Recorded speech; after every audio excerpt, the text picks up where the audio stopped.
Hello and welcome back to Thomas Plays Europa Universalis 4, the Najd Jihad achievement run. We return to a Najd who had freshly defeated the Ottomans, now in close contention with the largest country in the world against France and Spain. In terms of achievement progress, for the Jihad achievement, we are currently at 170 provinces out of the 500 required Sunni provinces. And looking at the progress for the Dar al-Islam achievement, I currently have 6 out of the 14 required provinces. There's still a long way to go. In order to get all the required provinces, I'll have to continue defeating the Ottomans, fight the Timurids at some point, defeat Gujarat in India, fight Spain to get the province in Iberia, fight Portugal to get the province on the far west of Africa, and fight Naples, who's actually under a personal union with France at the moment, so I will have to fight France as well. That'll put me in conflict with both of my 2 competitors for the largest country in the game, Spain and France. And taking a quick look at the Ottomans, we can see that they are currently losing a war quite badly to Venice. You'll love to see it. Taking advantage of the Ottomans' weakened state, I attacked their ally, Ajuran. Then 1 year later, pieced them out for another big chunk of land. About 16 years after the first defeat of the Ottomans, delayed by a slight detour to take out Ajuran, I declare war on the Ottomans a second time, this time being unable to take in all of my allies, only calling Russia and the Timurids to my aid. The war plan for the second war is the exact same as the first. Siege the forts in the Zagros Mountains, send my army to siege all of Anatolia, and then, hopefully, by then the Balkans will be sieged and we'll be able to piece the Ottomans out for a 100% peace deal. This war might be made more complicated by the fact that the Commonwealth are not there to take out the Ottomans, although I'm confident that the Ottomans, with their significantly reduced power from my first war against them and the war they fought against Venice recently, should mean that with a smaller alliance bloc, I'm still able to quite handily defeat the Ottomans. Sieging all the forts just to the north of my land happens without issue, although while the Timurids and I focus on that, the Ottomans are able to focus on Russia, and Russia, turns out, has an extremely poor fort network to prevent the Ottomans from getting into their lands and sieging whatever they like. Seeing as the Russians can't deal with the Ottomans on their own, immediately after sieging the Middle East regions, I send my armies north to the Caucasus to try to break down the forts there so I can relieve Russia. What I don't want to end up happening in this war is for the Ottomans to separate peace Russia, and then the Timurids and I have to fight extra hard. I'd like to finish these wars fighting as few battles and losing as few men as possible, because I need to continue to expand to try to outgrow any other powers such as Spain or Russia. The alliance still outnumbers the Ottomans, so counter-sieging is not too difficult. After I had diverted the majority of my army north into Russia, the Ottomans redeployed about 40,000 of their troops into Asia Minor. Now that I see that my troops in Russia have force concentration over the Ottoman troops, and after sieging a few of the forts to allow my army to move relatively freely in the Russian north, I combine my forces and send them towards the 2 20 stacks the Ottomans have. And after a couple quick battles, I take care of them. With the Russians completely relieved and their armies in Russia pushed out, the Ottomans make one final stand, attempting to defeat a combined Timurid-Najd army in Anatolia. The Ottomans fail in this attempt, and with that, there's been enough time passed since the war started, enough battles and enough sieges have occurred that we're able to get a near 100% peace deal with the Ottomans for a second time. With the peace deal, I give my vassal, Syria, 8 of their core provinces back. On the turn of the 17th century, and after the peace deal with the Ottomans, we can see that France, Najd, and Spain are still the 3 great powers of the world, with the others, Portugal, Ottomans, Russia, Commonwealth, all in close contention as secondary powers. With their second defeat, the Ottomans have now firmly fallen into the secondary power slot. I now set my gaze on the 2 major powers that I'll need to be able to defeat in order to get the Dar al-Islam achievement, Spain and France. Neither Spain nor France are pushovers in terms of military power at this point in the game, though it is notable that Spain is one of the strongest naval powers. If I want to fight Spain, I'll need to be able to at minimum defeat them on land, but it'll be extremely important to be able to defeat them on the sea as well. To beat Spain's navy, I leverage the significant economic power that I now have to start trying to outnumber Spain in heavy ships. Shortly after the turn of the century, and 5 years ahead of time, I pick up Admin Tech 17. Admin Tech 17 is one of the most important administrative techs because it is one of the 3 technologies that give administrative efficiency, which reduces the cost of taking provinces in a war and the point cost of coring provinces. I continue my expansion into Central Africa by first conquering a country to get a land bridge to Kataria, then by attacking Kataria and their allies. After the war with Katara is essentially wrapped up, I move my armies over to the island of Sumatra and declare war on Pagaruyung. Pagaruyung itself is a very isolated small country, although they are allied with Ayutthaya. Ayutthaya controls essentially the entire land of Siam, and although I thought this country would be relatively weak and easy to deal with, turns out Ayutthaya had relatively good technology and a lot of manpower and military prowess.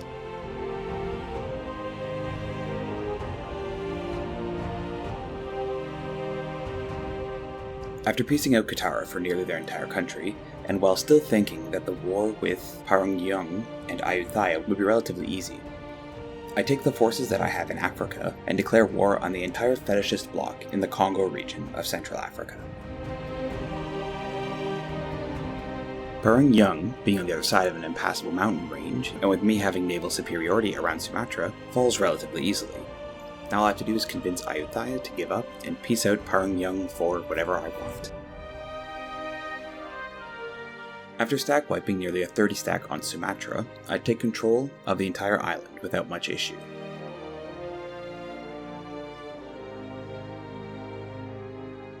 Although in Africa, it looks like I don't have enough forces to properly siege each of the countries that I'm fighting and to prevent them from sieging any of my lands. I didn't build any forts in Africa because I was hoping I would conquer the whole area quite quickly, and with economic superiority leading to eventual naval superiority, that I'd be able to prevent anyone from ever landing there. While I'm fighting these wars, the Age of Absolutism spawns. There are 2 major decisions that need to be made once the Age of Absolutism spawns. The first is whether you're going to engage with the mechanic at all. Unless you have very lofty goals, it is completely possible to achieve every single one of them without engaging with the Absolutism mechanic in a normal playthrough. It would be significantly more difficult to do a world conquest without engaging with Absolutism, but it is very possible. Absolutism as a mechanic gives a number of nice benefits, but the major one that I care about is increased administrative efficiency, up to a maximum of 30%. Getting 30% more administrative efficiency can supercharge your expansion at this point in the game, but there are a few downsides. The first is that you have to actually get to 100 Absolutism. To do that, you need to increase your Absolutism cap to the point where it is over 100, and you have to play in such a way where you're increasing Absolutism. Normally that involves increasing stability, spending military points to increase your legitimacy, not increasing autonomy anywhere in your country, and often decreasing autonomy, which spawns rebels. Playing this specific way does make the game a little harder, which is why you might not want to engage with the mechanic. The second major decision is whether or not you're going to try to have the court and country disaster happen. Court and country can be very useful, but it requires you to essentially stop all expansion and deal with major rebellions and internal affairs for about 10 years. The major way to avoid the court and country disaster is to have 3 stability for the rest of the game. I decide that I will engage with the Absolutism mechanic because it will make expansion easier, but I don't want to stop what I'm doing and manage an annoying country for the next 10 years, so I decide not to do the court and country disaster. The major benefit of the court and country disaster is it increases your Absolutism cap, and there's a number of decisions during the disaster that increase your Absolutism, meaning you can get to 100 Absolutism faster, and it's easier to stay at 100.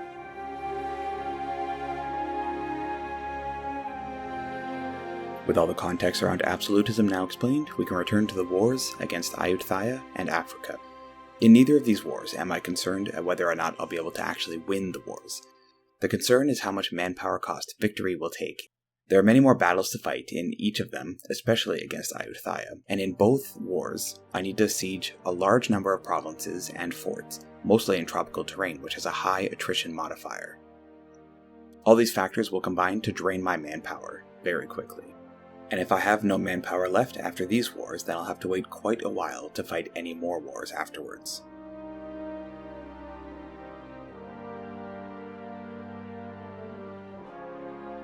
As the war against Ayutthaya continues, I get an opportunity to test my new navy, and mine comes out on top.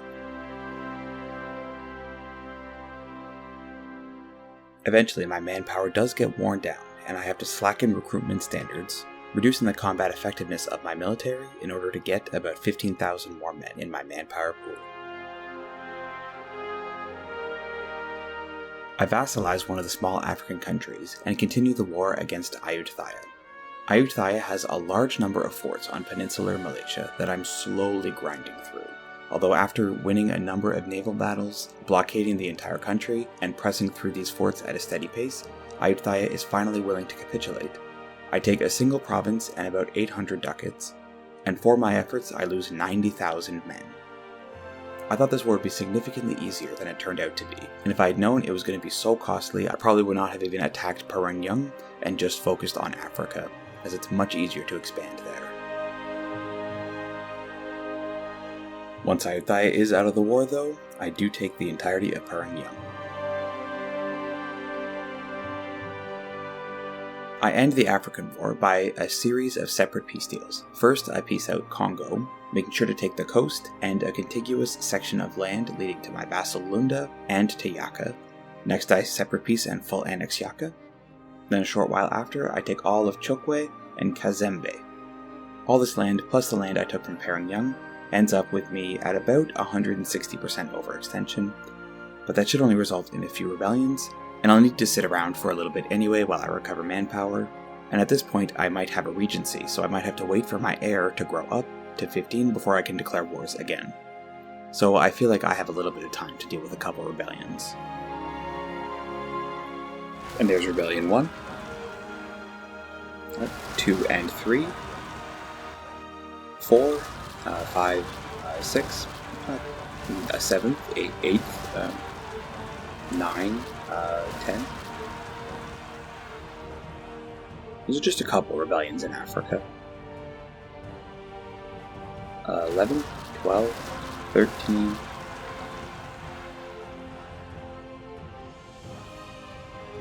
Nothing the Najd army can't deal with. 14, 15. 16th rebellion. A 17th. 18th. And I think just a couple 18 rebellions we have to deal with for the 160% overextension. While I had spent the last 3 years ensuring peace and stability in Africa, the Ottomans had been currying favor with my ally, Gujarat, and the two of them are now allies. That's going to be a problem, Gujarat, the next time I attack the Ottomans.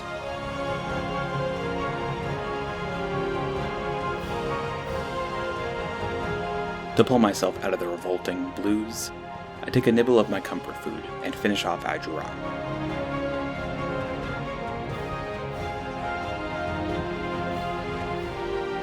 June of 1620, and it's time to begin the Third War of Ottoman Removal.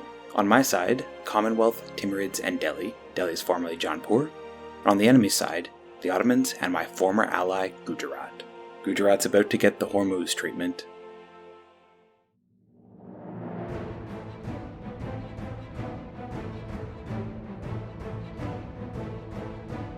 Almost a year into the war, and I haven't had to fight the Ottomans or Gujarat yet.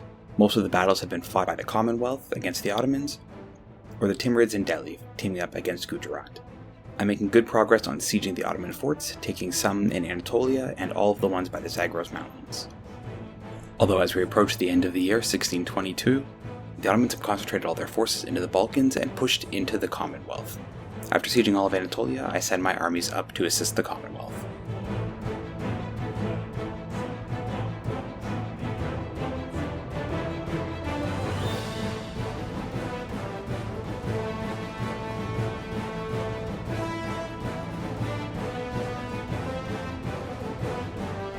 After helping the Commonwealth out a little bit in Crimea, I send my armies north to try to catch a lone Ottoman 40 stack. Unfortunately, to catch this army, I need to force march my troops forward, and don't end up engaging with both my infantry and cannons at the same time. Because of this, my infantry stack loses a lot of men, although with this I'm able to have force concentration in the Commonwealth, so I should be able to clean up the Ottomans from here, especially with the Commonwealth's help. I catch an Ottoman 18 stack without a general, and I'm able to wipe them out. And also at this point I have enough war score that I'm able to take the single province that I want from Gujarat. The province that I want is one of the provinces that I need for the Dar al-Islam achievement, so we're one step closer to that.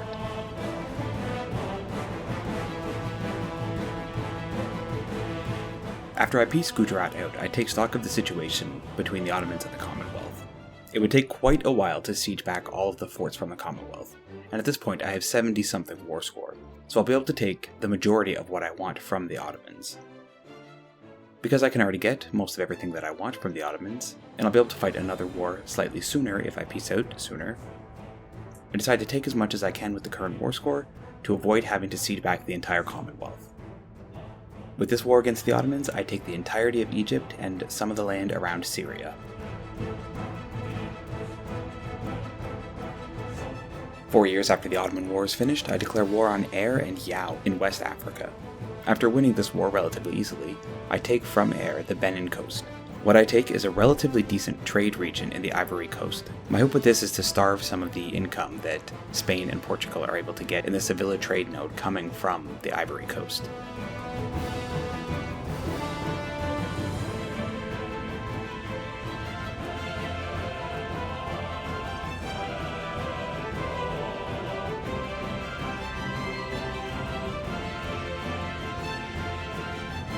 Checking in on achievement progress in 1633, we can see that I now have 7 of the 14 required provinces for Dar al-Islam, and 289 of the 500 required Sunni provinces. We're making a good deal of progress on the Jihad achievement. The progress is slightly slower for Dar al-Islam, but that's to be expected. We can fight anybody to progress the Jihad achievement. We have to fight a number of powerful countries to progress Dar al-Islam.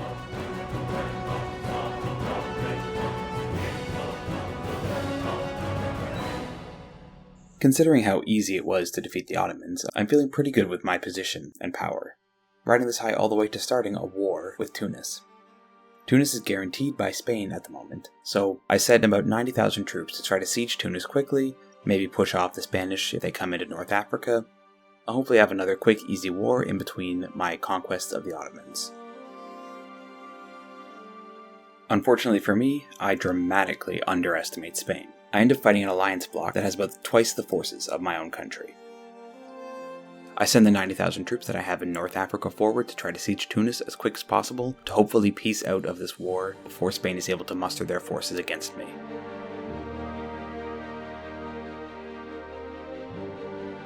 At the same time, I send my fleet of 67 heavy ships to fight Spain's main navy. Spain has 27 heavy ships. I have more than double what they have. But I don't have a single beneficial idea or tradition that'll help me in naval combat, so my navy actually gets completely trounced by Spain, despite having more than twice the big boats. It's at this point I'm beginning to realize I might have stepped in a hornet's nest.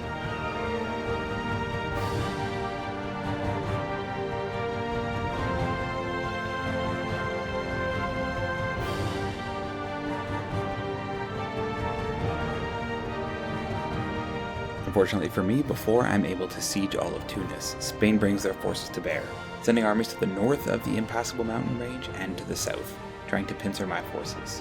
They manage to catch one of my sieging stacks, which is exclusively cannons, dealing significant damage to it before I'm able to bring any reinforcements. I win that battle and take another fort from Tunis, but soon after Spain comes in with their southern attack, and manage to push the Spanish out again.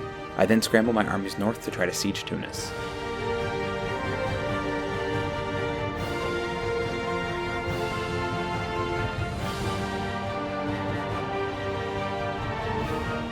Just as I'm able to capture Tunis and push out all the Spanish armies from the southern section of the northern African front, Spain comes in with another 60,000 fresh troops ready to push me out. It was an intense battle, but in the end, the Najd forces lose, and I'm forced to cut a peace deal with Tunis to try to get out of this war to prevent Spain from causing me any more damage.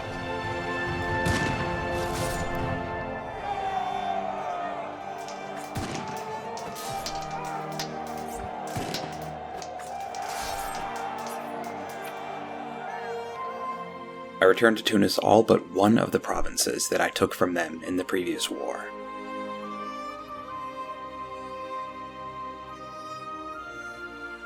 Three years later, and you know what time it is. Time to attack the Ottomans again. This time I declare war on Gujarat first, since the Ottomans and Spain are allies again. I managed to call in the same cast of characters as the last war: Commonwealth, Timurids, and Delhi. In general, the war should be even easier as the Ottomans continue to decline in power.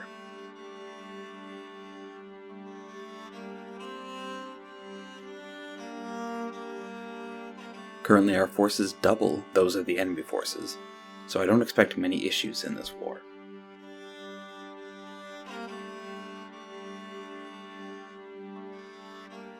I have to do a little bit of fancy footwork to avoid the Ottoman stacks as I'm trying to siege Anatolia.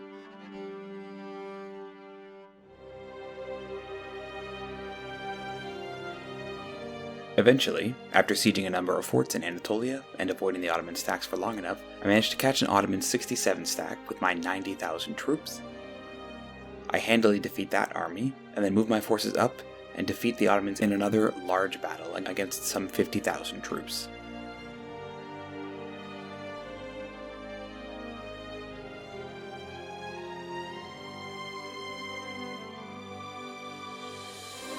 Seeing as the Ottomans are not a co-belligerent in this war, it takes double the war score to take any provinces from them. So I decide to peace out after sieging most of Anatolia and crushing their armies for just 2 provinces, and then turn my eye to Gujarat, who is currently getting completely demolished, while the alliance block of Timurids, Delhi, and Bengal, who I managed to call into the war after the war started. Shortly after I pieced out the Ottomans, Venice, seemingly hoping to jump on the Ottomans after I'd weakened them, declared war, and they appeared to be winning.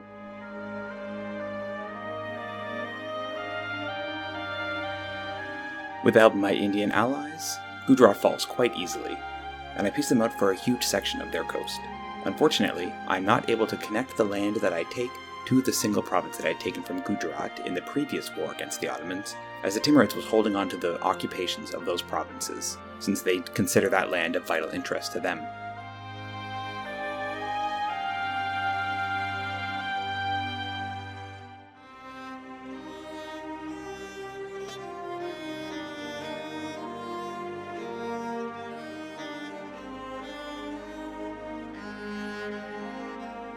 Looking at the Venice and Ottoman War, Venice is making excellent progress against the Ottomans, sieging nearly the entire Balkans, then moving into Anatolia.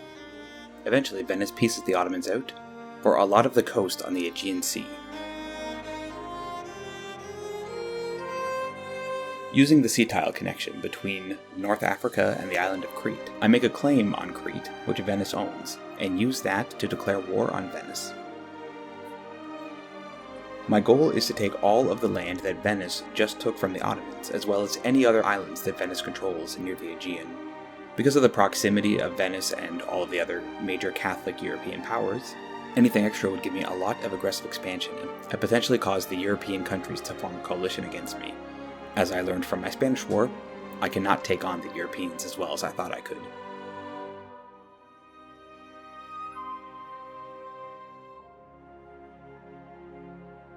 I used my naval superiority in the Mediterranean to land my armies on the Venetian islands.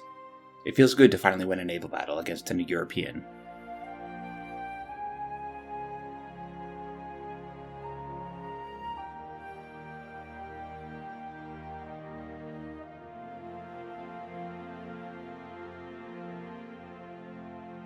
One of the war participants is able to get access with the Ottomans, which means that my armies can move through the Ottoman land.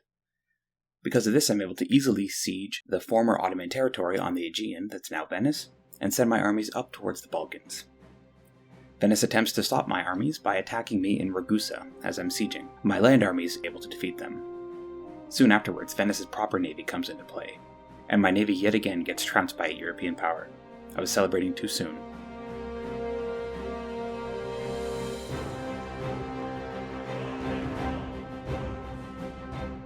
Because of the awkward geography of Venice, extending out almost linearly into the Balkans, I'm not able to easily get access to siege all of Venice's land. And with my navy defeated, I won't be able to get on to Venice's capital, the city of Venice. The war will be relatively grindy.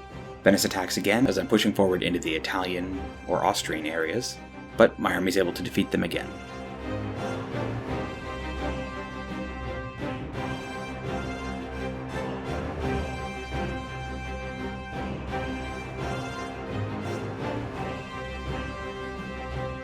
After that, I have a battle of about 100,000 men on my side versus about 20,000 Venetians. Then my cannon stack is actually able to beat one of Venice's armies. And from there, it's just sieging as much as I can until I want to peace out. Austria actually declares war on Venice as I'm getting close to wrapping up. So I peace out for the lands that I want in the Aegean, not taking the European lands for reasons I already stated, and let Austria take whatever from Venice they want.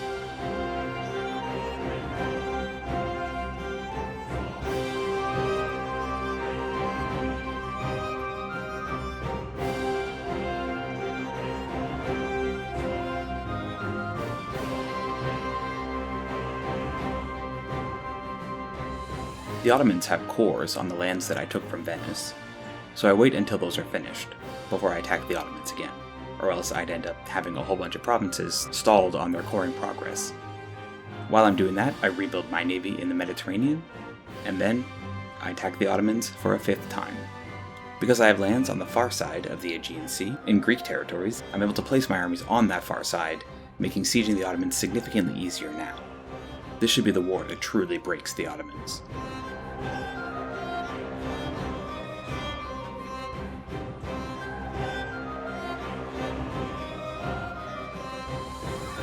Constantinople falls quickly, and not too long after I defeat the Ottomans' main army in Anatolia.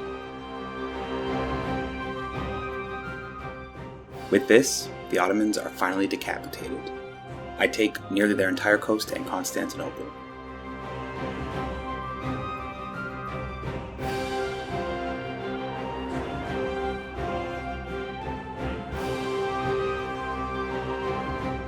The Ottoman threat is now over.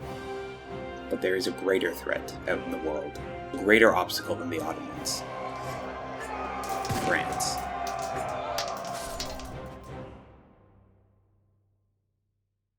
Thank you very much for watching. The Najd Jihad will conclude in the next episode.